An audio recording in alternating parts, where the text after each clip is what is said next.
Hi guys, welcome to വീലെ.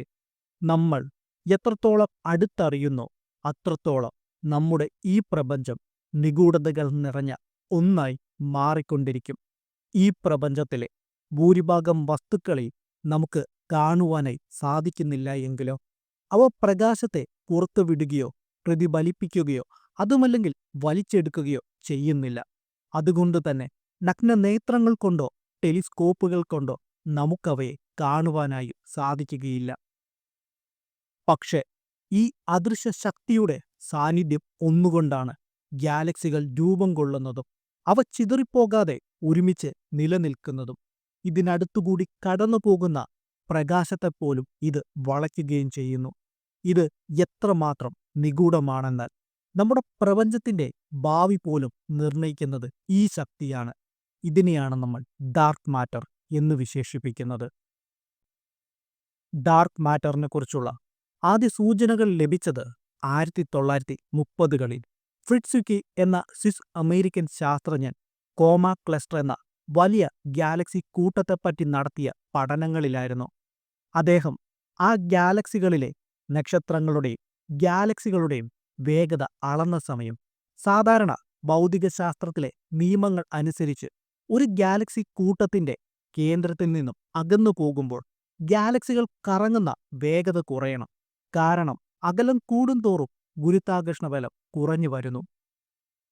എന്നാൽ സുക്കി അന്ന് കണ്ടത് വളരെ ഞെട്ടിക്കുന്ന ഒരു കാര്യമായിരുന്നു.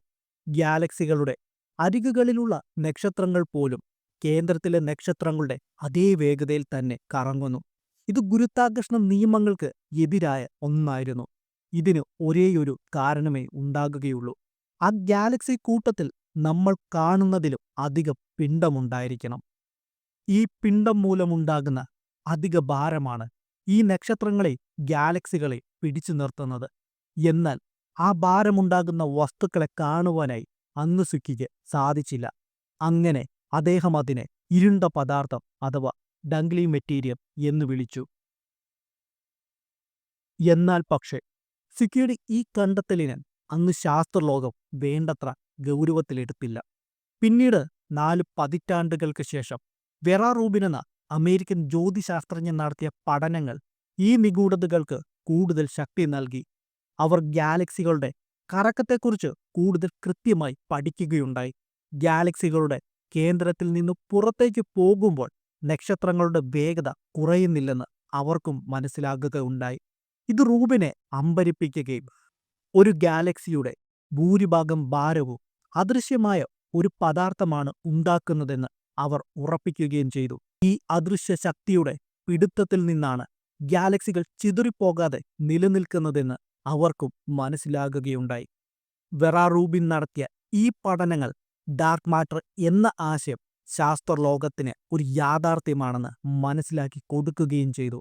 നക്ഷത്രങ്ങളും ഗാലക്സികളും കൂട്ടമായി നിർത്തുന്ന ഒരുതരം ഗുരുത്വാകർഷണ നെറ്റ്വർക്ക് പോലെ ഡാർക്ക് മാറ്റർ അവിടെ പ്രവർത്തിക്കുകയും ചെയ്യുന്നു. നമ്മുടെ ഈ പ്രപഞ്ചം ഇന്നത്തെ നിലയിൽ രൂപം കൊണ്ടതിന് ഡാർക്ക് മാറ്ററാണ് ഒരു പരിധിവരെ കാരണമായത്. ഡാർക്ക് മാറ്റർ ഇല്ലായിരുന്നുവെങ്കിൽ ഗുരുത്വാകർഷണം ഇത്ര ശക്തമായിരിക്കുകയില്ല, ഗാലക്സികൾ രൂപം കൊള്ളുകയുമില്ല, നക്ഷത്രങ്ങൾ പിറവിയെടുക്കുകയുമില്ല, നമ്മളും ഉണ്ടാകുകയില്ല. ഒരു ഗാലക്സിയുടെ ഘടനയെ തന്നെ നിലനിർത്തുന്നത് ഇതേ ഡാർക്ക് മാറ്ററാണ്. പക്ഷേ എന്നിരുന്നാലും ശാസ്ത്രലോകത്തിന് ഇപ്പോഴും ഡാർക്ക് മാറ്റർ എന്താണ് എന്നതിനുള്ള കൃത്യമായ ഒരു ഉത്തരം പറയുവാനായില്ല.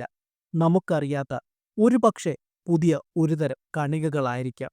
ഈ അദൃശ്യ ശക്തിയുടെ ബലമാണ് ഈ പ്രപഞ്ചത്തെ ഇന്ന് നിലനിർത്തുകയും ചെയ്യുന്നത്. ഈ വലിയ രഹസ്യത്തിന്റെ ചുരുളുകൾ അഴിക്കുവാനായി ശാസ്ത്രലോകം ഇന്നും ശ്രമിച്ചുകൊണ്ടിരിക്കുന്നു. അപ്പം ഞാൻ ഈ വീഡിയോ കൺക്ലൂഡ് ചെയ്യുകയാണ്. വീഡിയോ കൺക്ലൂഡ് ചെയ്യുന്നതിന് മുമ്പ് നമുക്കാകെ 130 സബ്സ്ക്രൈബേഴ്സേ ഉള്ളൂ. എന്നിരുന്നാലും ഞാൻ നിങ്ങളുടെ അടുത്ത് അഭ്യർത്ഥിക്കുകയാണ്, ഒരു സബ്സ്ക്രൈബ് ചെയ്ത് എന്നെ സഹായിക്കണമെന്ന്. അപ്പം ഞാൻ ഈ വീഡിയോ അവസാനിപ്പിക്കുകയാണ്. എല്ലാവരും സന്തോഷത്തോടു കൂടി ഇരിക്കുക. പറ്റുവാണെങ്കിൽ ഒന്ന് സബ്സ്ക്രൈബ് ചെയ്ത് സപ്പോർട്ട് ചെയ്യുക.